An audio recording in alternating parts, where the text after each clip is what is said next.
Nosso presidente desta sessão vespertina, caros colegas senadores, senadoras, nossos telespectadores da TV Senado, ouvintes da Rádio Senado, eu estou aqui agora me acostumando, senador Medeiros, senador Raupp, a uma repetição de uns argumentos que precisam ser ditos de voz muito alta para que as pessoas possam compreender a queixa e também as invencionices de uma narrativa que vai cada dia caindo por terra.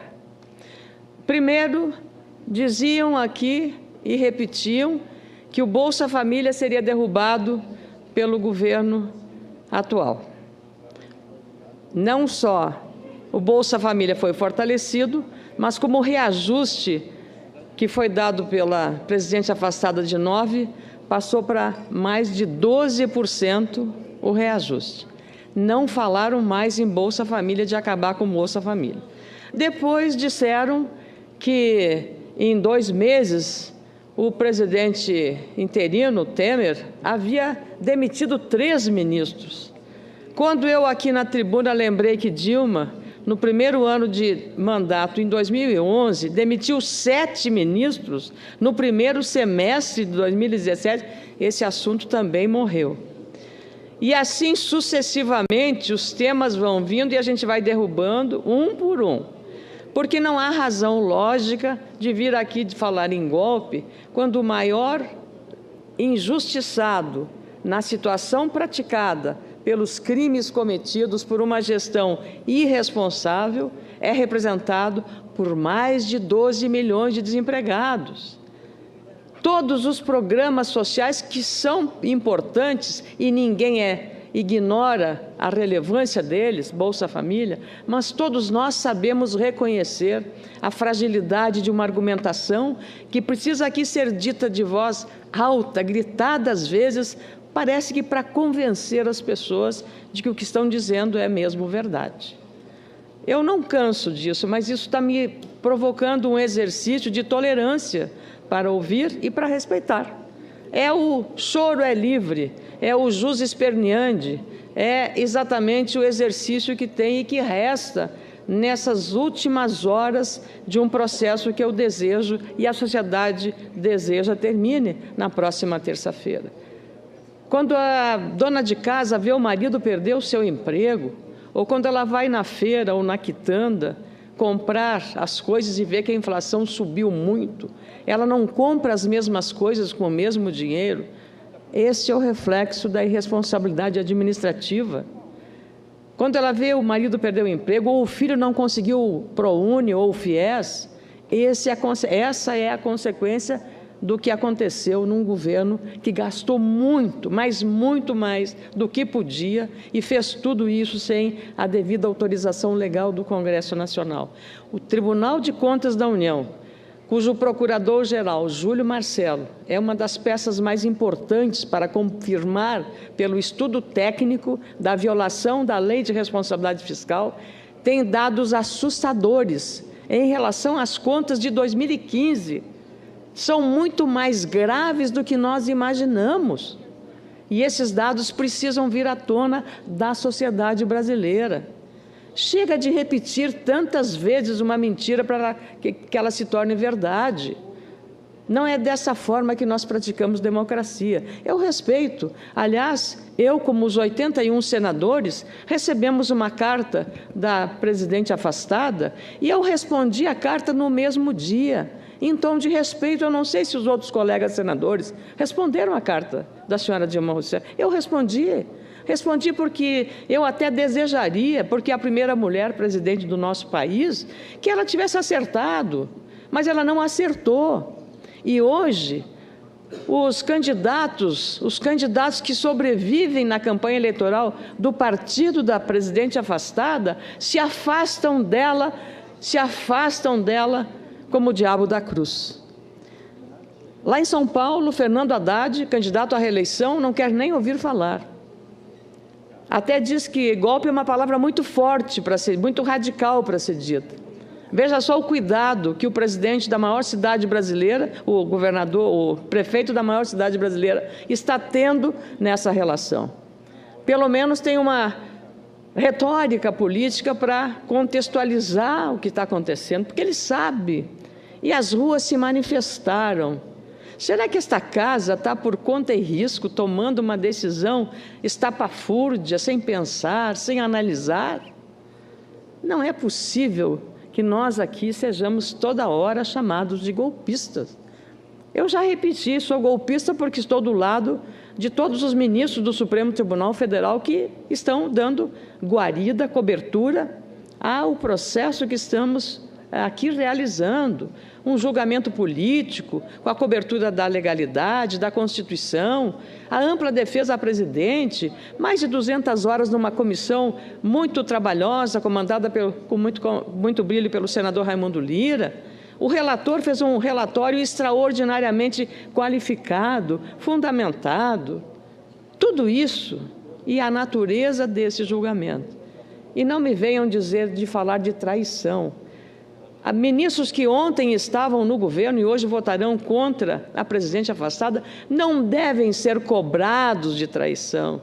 Traição maior foi feita contra o povo brasileiro, que em 2014 acreditou em tudo aquilo que foi dito como uma pregação de que o governo seria maravilhoso, e foi um desastre. Pela gastança desenfreada, pela desordem nas contas públicas, por tudo o que aconteceu no país.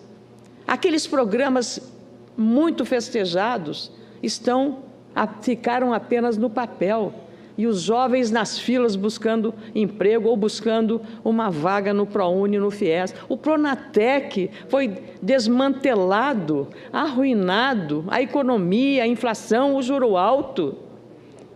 Então, nós estamos tendo que recolocar as coisas como elas são. E aí dizem que a gente foge do debate, simplesmente porque nós entendemos que também a sociedade brasileira, ela que acompanhou 220 horas de inquirição para 40 testemunhas, senador Zé Medeiros, Vossa Excelência e eu estávamos lá, 40 testemunhas, agora virão mais 6 da defesa, e 2 da acusação. Por que tem 2 da acusação? Porque nós queremos economizar a paciência dos brasileiros neste processo. Nós queremos poupar os brasileiros desse cansaço, porque foram mais de 200 horas de oitivas para 40 testemunhas indicadas pela defesa. Então, o que nós queremos? Racionalizar o trabalho. Nada a ver com Temer, nós temos que cumprir o nosso dever aqui, porque temos um mandato, não é o mandato do Temer, é o mandato que eu tenho dos eleitores do Rio Grande do Sul, ou o senador do Mato Grosso, ou do Mato Grosso do Sul, ou de Rondônia, de estados que forem. Essa é a resposta e a satisfação que nós temos que dar à nossa consciência, aos nossos eleitores e à sociedade brasileira, que foi à rua nos cobrar uma atitude para reagir a esse estado de coisas. O maior índice de corrupção no país. E eu gostaria até que o senador Pedro Simão aqui estivesse, porque li uma entrevista dele no Correio Brasiliense na segunda-feira, que diz, a manchete é, frase muito típica do senador Pedro Simão, pelo amor de Deus, ela é culpada. A palavra do senador Simão, um senador por muitos mandatos, governador do Rio Grande, ministro de Estado, respeitado por todos nós, um homem de ética e condutas ilibadas, disse alto e bom som nessa entrevista que vale ser lida e relida, nunca houve um grau e um volume de corrupção tão elevado no nosso país, ao ponto de terem destruído a Petrobras. Lá no meu estado, no Rio Grande do Sul, destruíram um sonho fantástico que era o polo naval. As empresas ruíram, os empregos foram embora. Na educação, fala-se muito na educação. Eu estive 2 vezes com o ministro da Educação, Mendonça Filho. Em 2014, com pleno interesse eleitoreiro, o governo criou os cursos de medicina. E um deles seria, no Rio Grande do Sul, mais de um, São Leopoldo. E aí fizeram um edital. Nós estamos em 2016, 2 anos se passaram e nada foi resolvido. Senador Pedro Chaves, e o senhor conhece o que eu estou falando. Editais que deviam ter muita transparência. E não foi resolvido. Foram criadas mais complicações. E agora, o ministro Mendonça Filho, está resolvendo os problemas do curso de medicina de Ijuí, na região noroeste do Rio Grande do Sul, muito importante. Nos próximos dias deve encontrar uma solução para uma expectativa criada em 2014. Por que será 2014? Que ano foi 2014? O ano da reeleição. E disse a presidente afastada, vamos fazer o diabo para ganhar a reeleição. E o diabo foi feito. E aí o preço nós estamos pagando por tudo aquilo que foi prometido e não foi cumprido. A boa-fé da sociedade brasileira foi lesada. Essa foi a grande ameaça, a grande fraude que a sociedade brasileira se sentiu enganada. Com muita alegria, eu concedo a parte do senador José Medeiros. Muito rapidamente, senadora Ana Amélia, Vossa Excelência fez um roteiro claro do que aconteceu. Pelo Brasil inteiro foram feitos puxadinhos. Teve algumas universidades que foram verdadeiros barracões. E eu conto isso na minha cidade há muitos anos. Rondonópolis pretende ter uma universidade lá. O campus todo estruturado. Certa vez vim aqui e na Casa Civil saber por que nunca sai de lá. Ele falou, isso é uma decisão política. E nesse momento o presidente Lula vai fazer lá para o sertão, para o semiárido. É uma questão de estratégia. Então não tinha nada a ver com a técnica, atropelaram tudo e colocaram lá. Acontece que não se faz, uma universidade não se torna universidade apenas por se chamar universidade. Isso foi o que aconteceu com muita coisa. Simplesmente nomearam um monte de puxadinho, desde a saúde até a educação. Agora, então, nesse momento, nós temos que organizar tudo. Agora, falando já de outro assunto, senadora Ana Amélia, amanhã nós começamos o processo de votação do impeachment. E eu queria lhe parabenizar, primeiramente, pela sua atuação na comissão do impeachment. Sempre muito técnica. Vossa Excelência acaba de dizer que fez uma carta respeitosa à presidente Dilma, e eu não tenho dúvida que sim, dessa forma é que ela será tratada aqui. Agora, como ré, que é, também vai ser tratada, não com desrespeito, mas ela é uma presidente ré e aqui vai ser tratada como tal. Agora eu quero trazer um alerta aqui aos meus pares, senadora, porque está um boato muito grande nos corredores de que a presidente virá aqui fazer um discurso, logo em seguida renunciará e que estaria capitaneando votos para ser inocentada, então, depois da renúncia, seria inocentada, não se alcançaria os 54 votos, para ela poder ser candidata em 2018 a senadora da República. Primeiro, que eu creio que causaria muito constrangimento tê-la aqui como senadora juntamente com os outros partidos. Segundo, que eu lamento muito, porque aí, com certeza, iria tirar a vaga de um grande senador da República, que é o senador Paulo Paim. No mais, tomara que isso seja só boato, que não se concretize e que a gente possa terminar esse pesadelo que agora estamos enfrentando. Muito obrigado. Obrigado, senador Medeiros. Eu vou concluir, senador Paulo Paim. De fato, eu tenho lido nas redes sociais essa história da renúncia, mas ela, a meu juízo, ela não tem lógica, ela não se sustenta minimamente na lógica. Então, se alguém quer se transformar aqui em vítima de um processo legítimo, democrático, um processo político, não é dessa maneira, porque a renúncia é uma admissão da culpa. Então, eu não acredito nessa hipótese e também acho que nós devemos caminhar para modernizar o sistema de governo brasileiro. Não sou favorável ao parlamentarismo, absolutamente, mas acho que o recall é uma forma de você também fazer uma avaliação mais popular, mais democrática, de julgar os políticos, os maus políticos, os governantes. Quero também, para terminar, senador Medeiros, lembrando do seu estado, Mato Grosso, que entre as dívidas que o governo tem na área social, diz respeito aos assentamentos da agricultura familiar.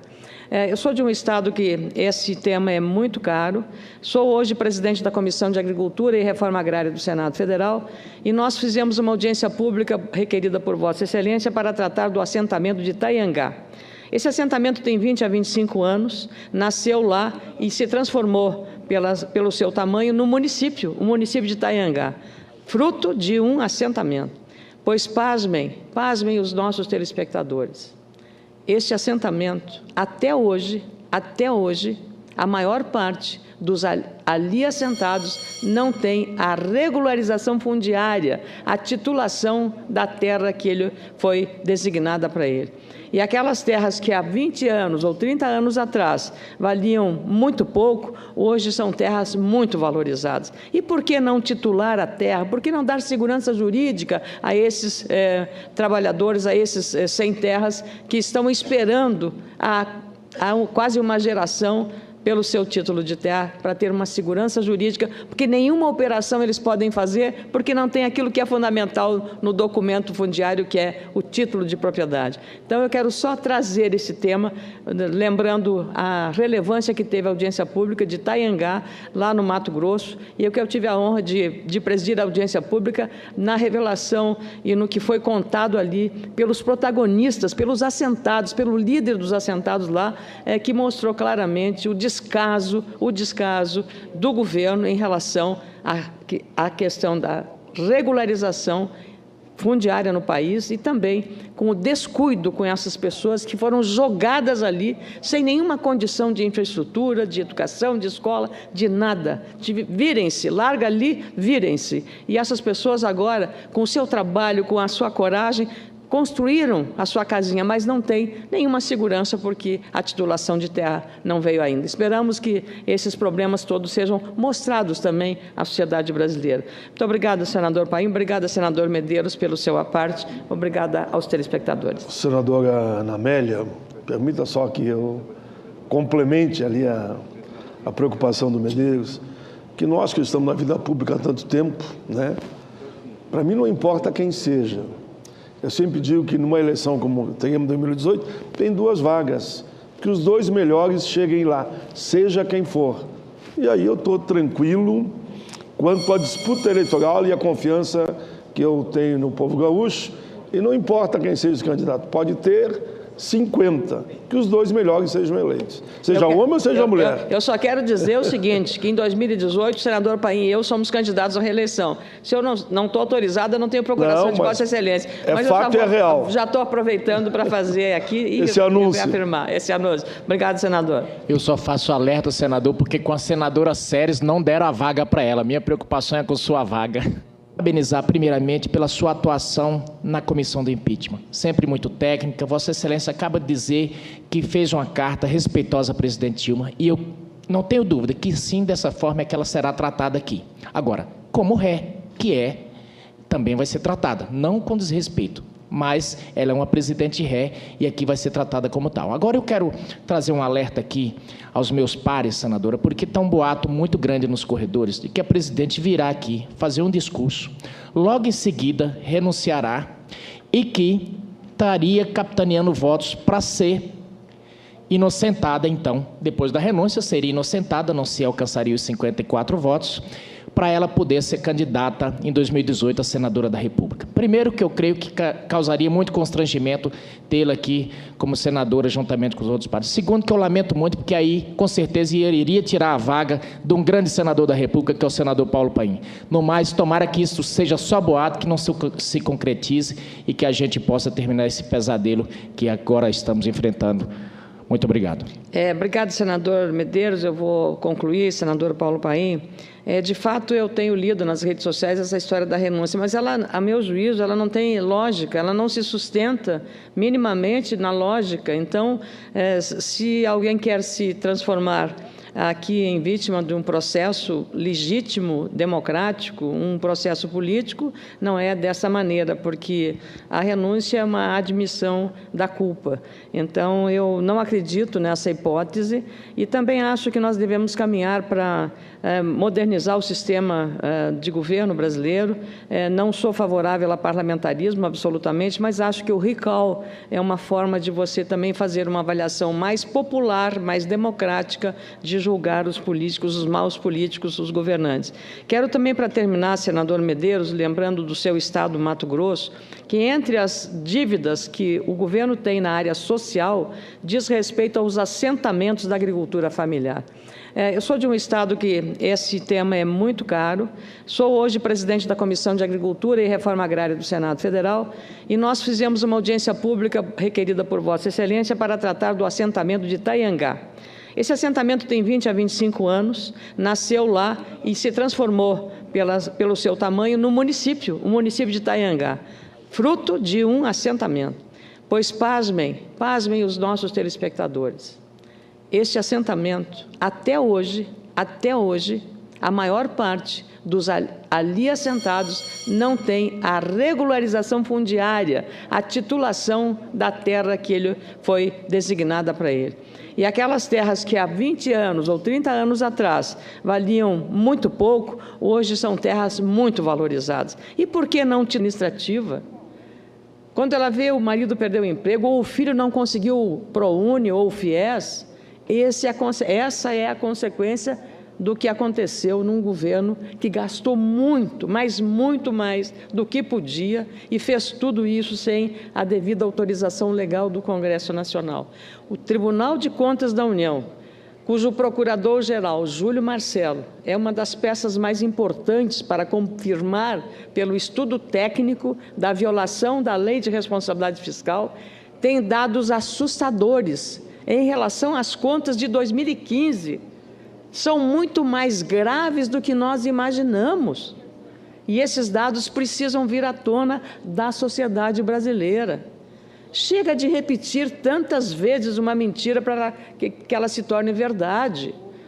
Não é dessa forma que nós praticamos democracia. Eu respeito. Aliás, eu, como os 81 senadores, recebemos uma carta da presidente afastada e eu respondi a carta no mesmo dia. Em tom de respeito, eu não sei se os outros colegas senadores responderam a carta da senhora Dilma Rousseff. Eu respondi porque eu até desejaria, porque é a primeira mulher presidente do nosso país, que ela tivesse acertado, mas ela não acertou. E hoje, os candidatos que sobrevivem na campanha eleitoral do partido da presidente afastada, se afastam dela como o diabo da cruz. Lá em São Paulo, Fernando Haddad, candidato à reeleição, não quer nem ouvir falar. Até diz que golpe é uma palavra muito forte, muito radical para ser dita. Veja só o cuidado que o presidente da maior cidade brasileira, o governador, o prefeito da maior cidade brasileira, está tendo nessa relação. Pelo menos tem uma retórica política para contextualizar o que está acontecendo, porque ele sabe, e as ruas se manifestaram. Será que esta casa está por conta e risco, tomando uma decisão estapafúrdia, sem pensar, sem analisar? Não é possível que nós aqui sejamos toda hora chamados de golpistas. Eu já repeti, sou golpista porque estou do lado de todos os ministros do Supremo Tribunal Federal que estão dando guarida, cobertura ao processo que estamos aqui realizando, um julgamento político, com a cobertura da legalidade, da Constituição, a ampla defesa à presidente, mais de 200 horas numa comissão muito trabalhosa, comandada com muito brilho pelo senador Raimundo Lira. O relator fez um relatório extraordinariamente qualificado, fundamentado. Tudo isso e a natureza desse julgamento. E não me venham falar de traição. Há ministros que ontem estavam no governo e hoje votarão contra a presidente afastada não devem ser cobrados de traição. Traição maior foi feita contra o povo brasileiro, que em 2014 acreditou em tudo aquilo que foi dito como uma pregação de que o governo seria maravilhoso, e foi um desastre. Pela gastança desenfreada, pela desordem nas contas públicas, por tudo o que aconteceu no país. Aqueles programas muito festejados ficaram apenas no papel, e os jovens nas filas buscando emprego ou buscando uma vaga no ProUni, no FIES. O Pronatec foi desmantelado, arruinado, a economia, a inflação, o juro alto. Então, nós estamos tendo que recolocar as coisas como elas são. E aí dizem que a gente foge do debate, simplesmente porque nós entendemos que também a sociedade brasileira ela que acompanhou 220 horas de inquirição para 40 testemunhas, senador Zé Medeiros, Vossa Excelência e eu estávamos lá, 40 testemunhas, agora virão mais 6 da defesa e 2 da acusação. Por que tem 2 da acusação? Porque nós queremos economizar a paciência dos brasileiros neste processo. Nós queremos poupar os brasileiros desse cansaço, porque foram mais de 200 horas de oitivas para 40 testemunhas indicadas pela defesa. Então, o que nós queremos? Racionalizar o trabalho. Nada a ver com Temer, nós temos que cumprir o nosso dever aqui, porque temos um mandato, não é o mandato do Temer, é o mandato que eu tenho dos eleitores do Rio Grande do Sul, ou o senador do Mato Grosso, ou do Mato Grosso do Sul, ou de Rondônia, de estados que forem. Essa é a resposta e a satisfação que nós temos que dar à nossa consciência, aos nossos eleitores e à sociedade brasileira, que foi à rua nos cobrar uma atitude para reagir a esse estado de coisas. O maior índice de corrupção no país. E eu gostaria até que o senador Pedro Simão aqui estivesse, porque li uma entrevista dele no Correio Brasiliense na segunda-feira, que diz, a manchete é, frase muito típica do senador Pedro Simão, pelo amor de Deus, ela é culpada. A palavra do senador Simão, um senador por muitos mandatos, governador do Rio Grande, ministro de Estado, respeitado por todos nós, um homem de ética e condutas ilibadas, disse alto e bom som nessa entrevista que vale ser lida e relida. Nunca. Nosso presidente desta sessão vespertina, caros colegas senadores, senadoras, nossos telespectadores da TV Senado, ouvintes da Rádio Senado, eu estou aqui agora me acostumando, senador Medeiros, senador Raupp, a uma repetição de uns argumentos que precisam ser ditos de voz muito alta para que as pessoas possam compreender a queixa e também as invencionices de uma narrativa que vai cada dia caindo por terra. Primeiro, diziam aqui e repetiam que o Bolsa Família seria derrubado pelo governo atual. Não só o Bolsa Família foi fortalecido, mas como o reajuste que foi dado pela presidente afastada de 9%, passou para mais de 12% o reajuste. Não falaram mais em Bolsa Família, de acabar com o Bolsa Família. Depois disseram que em 2 meses o presidente interino, Temer, havia demitido 3 ministros. Quando eu aqui na tribuna lembrei que Dilma, no primeiro ano de mandato, em 2011, demitiu 7 ministros, no primeiro semestre de 2017, esse assunto também morreu. E assim sucessivamente os temas vão vindo e a gente vai derrubando um por um. Porque não há razão lógica de vir aqui de falar em golpe, quando o maior injustiçado na situação praticada pelos crimes cometidos por uma gestão irresponsável, é representado por mais de 12 milhões de desempregados. Todos os programas sociais que são importantes e ninguém ignora a relevância deles, Bolsa Família, mas todos nós sabemos reconhecer a fragilidade de uma argumentação que precisa aqui ser dita de voz alta, gritada às vezes, parece que para convencer as pessoas de que o que estão dizendo é mesmo verdade. Eu não canso disso, mas isso está me provocando um exercício de tolerância para ouvir e para respeitar. É o choro é livre, é o jus esperneandi, é exatamente o exercício que tem e que resta nessas últimas horas de um processo que eu desejo e a sociedade deseja termine na próxima terça-feira. Quando a dona de casa vê o marido perder o seu emprego, ou quando ela vai na feira ou na quitanda comprar as coisas e vê que a inflação subiu muito, ela não compra as mesmas coisas com o mesmo dinheiro, esse é o reflexo da irresponsabilidade administrativa. Nunca houve um grau e um volume de corrupção tão elevado no nosso país, ao ponto de terem destruído a Petrobras. Lá no meu estado, no Rio Grande do Sul, destruíram um sonho fantástico que era o polo naval. As empresas ruíram, os empregos foram embora. Na educação, fala-se muito na educação. Eu estive 2 vezes com o ministro da Educação, Mendonça Filho. Em 2014, com pleno interesse eleitoreiro, o governo criou os cursos de medicina. E um deles seria no Rio Grande do Sul, mais de um, São Leopoldo. E aí fizeram um edital. Nós estamos em 2016, 2 anos se passaram e nada foi resolvido. Senador Pedro Chaves, e o senhor conhece o que eu estou falando.